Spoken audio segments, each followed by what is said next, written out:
Hello and welcome back to the American Fan Channel, where I am the aforementioned American, and we talk about everything involving the Premier League, Champions League, and everything else in the beautiful game. Today, we are going to tackle a controversial video that, if you were a fan of the US men's national team, you're going to hate, you're going to attack me, and I'm going to do it anyway. So let's just get right into the video.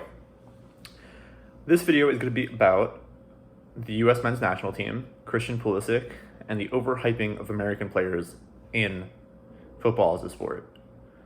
So I have found that the US men's national team fan base is one of the most toxic communities that there is. I'm not going to say we, because I don't feel like I fit in the community, because I don't really support the US men's national team, and that's for political reasons and other reasons that I just don't particularly think that it's all too important for me to actually support the US men's national team. But there are a lot of diehard fans for the US men's team, and I think they're deluded.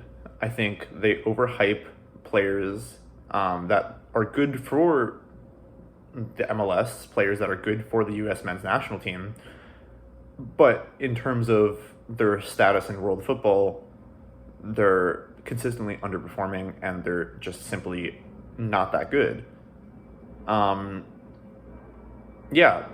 I feel that as soon as a player has an American name attached to it, the player instantly goes up in value because clubs look at that and see American and they want to expand to the American audience and they want to bring the Premier League to the US. So they buy these American players. So Chelsea bought Christian Pulisic because he was American, and they thought, hey, that's going to increase shirt sales. That's going to increase the American fan base of Chelsea, and not to mention he's a good, young, talented player. Well, two of those things are true. He does increase shirt sales because the U.S. men's national team do love Christian Pulisic and will defend him with their life. And he definitely did help expand Chelsea's American audience. However, he isn't that good of a player. Christian Pulisic just simply isn't that good of a player. And to argue that, I just want to look at his time at Borussia Dortmund, because that's when he really broke onto the scene, and that's when people saw him as this young, up-and-coming talent that was going to be the best on the scene, and that was going to lead the U.S. men's national team into the future.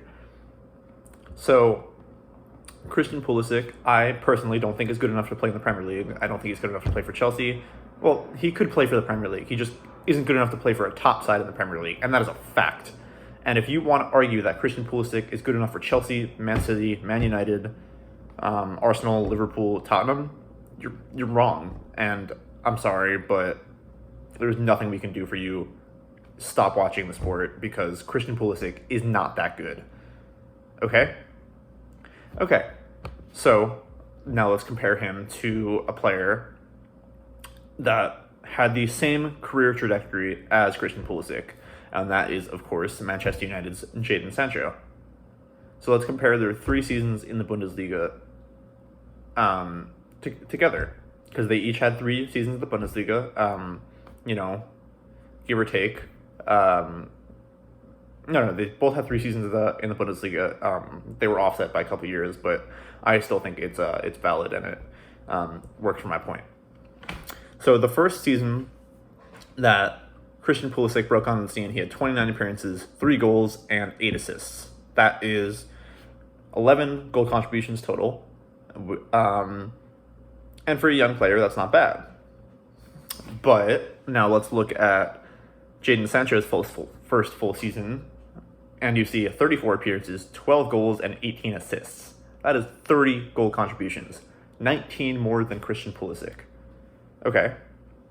Their next season, Christian Pulisic has 32 appearances, 4 goals, 6 assists, 10 goal contributions in an entire Bundesliga season. Then Jadon Sancho, 32 appearances, 17 goals, 17 assists. Wow, that's 34 goal contributions. Okay, let's look at the next season. Jadon Sancho has 26 appearances, 8 goals, 12 assists. Not as good, but 20 goal contributions nonetheless. And for Christian Pulisic, last season in the Bundesliga, 20 appearances, 4 goals, 4 assists. So only 8 goal contributions. Yeah, that's not very good. If you compare those players, Jadon Sancho blows Christian Pulisic out of the water for his time at Borussia Dortmund. So why did Chelsea spend £68 million on Christian Pulisic? Because he was an American, and that was the only reason. We thought he could replace Eden Hazard. Clearly, now he can't. Yeah, and since both of these players have come to the Premier League, both of them have been more or less flops. Except Jadon Sancho is still early in his career. He's still settling to his time in Manchester United, where Christian Pulisic has been here for a couple years now. He's been here since the 1920 season, under Frank Lampard's first season, where he got 15 goal contributions in all appearances, which was really good for Christian Pulisic. But the next season, he only got 6 goal contributions. And that was the season Chelsea won the Champions League. I mean, it just isn't good enough to be a Chelsea player, to be a top-level Premier League player. And Christian Pulisic isn't the only player that is overhyped and overinflated. I mean, look at all of the Americans across Europe. You can talk about Zach Steffen at Manchester City, the goalkeeper. He is a backup goalkeeper at best. He will never get into the Man City first team, and he will never even get close to going over Ederson in the starting lineup. Okay, let's talk about Weston McKennie at Juventus. I bet they regret buying him because he's not a good player. He's a player that they bought to try to increase their American fan base. And if that worked or not, maybe. But they still spent money on a young American player that's simply not that good. And now they're stuck with that player and no one really wants him. Okay, let's talk about Sergiño Dest. He was supposed to be this great American dynamic fullback who could blister up the wing, and Barcelona looked such a good it looks like such a good signing when they signed him from Ajax. But then you realize that the Eredivisie was his level of play. He wasn't good enough to play for Barcelona. He wasn't good enough to play in La Liga. He was good enough to play for Ajax in the Eredivisie, and once he made the step up, his career has faltered, his career has stumbled, and he just really, really, really struggled. He is getting pushed out of Barcelona currently. He's now on loan for AC Milan and should be desperate to make that permanent because he's not good enough to play for Barcelona. And do you know who they signed him as Barcelona's replacement? And this is the ultimate insult and proof that you're not a good player. Hector Bellerin. Yeah, you haven't heard that name in like 3 years since he was running down the wing for Arsenal with blistering pace. But ever since he got injured and he lost that blistering pace, he's been atrocious. But when you're being replaced by a player who's well past his best, who's had consistent injuries in Hector Bellerin, and who wasn't good enough for Arsenal at their worst.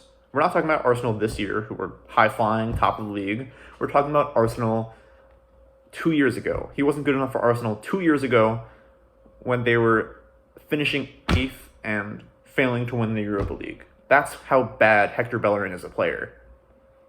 And you're being replaced by him and being loaned out to AC Milan, where they're paying the majority of your wages because Barcelona just want to do anything to get rid of you. It's kind of crazy that people are still being tricked into buying these American players with the thought and the notion that they're going to be good and they're going to increase their fan base, their audience, and they're going to be semi-decent, players that could actually impact the squad. That's not true. I'm yet to see one American player that has really impressed me. And really impressed me at the top level. Not really impressed me in the MLS, because the MLS is dog shit, and if you don't know it's dog shit, then shouldn't be a fan of football, because the level of the MLS is 17 levels below any European league. And I'm not talking about the Premier League. I'm not talking about even the Portuguese league. I'm talking about the Eredivisie. It's below the Belgian league. It's just, you don't want a player that excels in the Premier League. There's a reason that players go to retire in the MLS. There's a reason that Frank Lampard retired there, David Beckham retired there. The list goes on. Zlatan almost retired there until deciding he was too good for it. Yeah, like when you are a literal retirement league, you're not going to produce the best players because the best players that your American players have to play against are old 38-year-old retired Andrea Pirlo at NYCFC, or 38-year-old retired Frank Lampard, retired Ashley Cole, whoever you want to say, whatever big name retired in the MLS. That is the best of the best. Or then you just have the players who, like Carlos Vela, who are seen as the singular best player in the entirety of the MLS, yet was not good enough to play in La Liga. So if the best player in your league, one, is not even American, two, isn't even good enough to play in like the third, let's say call it the third best league in the world, what does that say about the rest of the players? So clearly, the U.S. men's national team is overhyped, overrated, and overvalued for this quote-unquote marketing aspect. But when you calculate in their actual footballing ability, buying these players is terrible. They're toxic, too. Christian Pulisic is releasing a book about his angers and frustration at Chelsea. No player should do that. You should not release a book while you're still a player. That's just utterly ridiculous. I mean, and then Christian Pulisic, in the book, it leaked that he is still angry that he was dropped against Real Madrid when Chelsea won the Champions League final. We fucking won. We won the Champions League. Yeah, you didn't start because you were not the best player in our team. Timo Werner, as bad as he was and as much as he couldn't finish, he's better than you. Kai Havertz, as much as he can't finish, he's better than you. Hakim Ziyech, a player who I don't like and I think is egotistical with no skill, he is better than you. There is many reasons why you didn't start against Real Madrid in our Champions League run. Yet, you're complaining and you're still angry about it over a year later. That's not the attitude you need as a player if you want to be the best. You can't be sulking for a year that you didn't start in a Champions League semifinal because Chelsea won that game. You can't be mad. It's a team sport. And Thomas Tuchel thought the team would play better without you in it. And guess what? He was right because we won the game. Okay, that's all I have to you today for this rant. Christian Pulisic, the U.S. men's national team, and all of the U.S. players are overhyped, overvalued, and simply have toxic fan bases that will attack anyone who goes after them. So here I am trying to defend everyone who has ever tried to call out these players for being what they are, and that is simply not good enough. If you're an American and you were offended by this video and you think the U.S. players are better than that I'm saying, you're wrong. And if you want to watch actually good American players, I highly recommend you go watch the U.S. women's team, because the U.S. women's team is actually good. Like, they're actually the best of the best, and the women's MLS is actually the best of the best. So watch the women's game. But the U.S. men's national team is bottom tier. I mean, in our group for the next World Cup, England, Iran, the USA, and Wales. We are going to finish third in that group.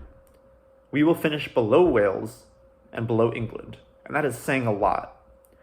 Wales only have like 3 good players, and they're all past their best. They have Aaron Ramsey and Gareth Bale, and maybe even Ethan Ampadu from Chelsea. And the US are still a worse team, and we're still going to finish below them, and we're still probably going to lose to them in our game when we play them. I wouldn't even be surprised if we lost to Iran or tied Iran, because we're that bad. The US will finish 3rd or 4th in the group for the World Cup. US players are overhyped, and if you want to watch good US players, watch the women's team. That's all I have for you today. I hope you enjoyed this video, and I will catch you around for maybe another video later today. Have a good day.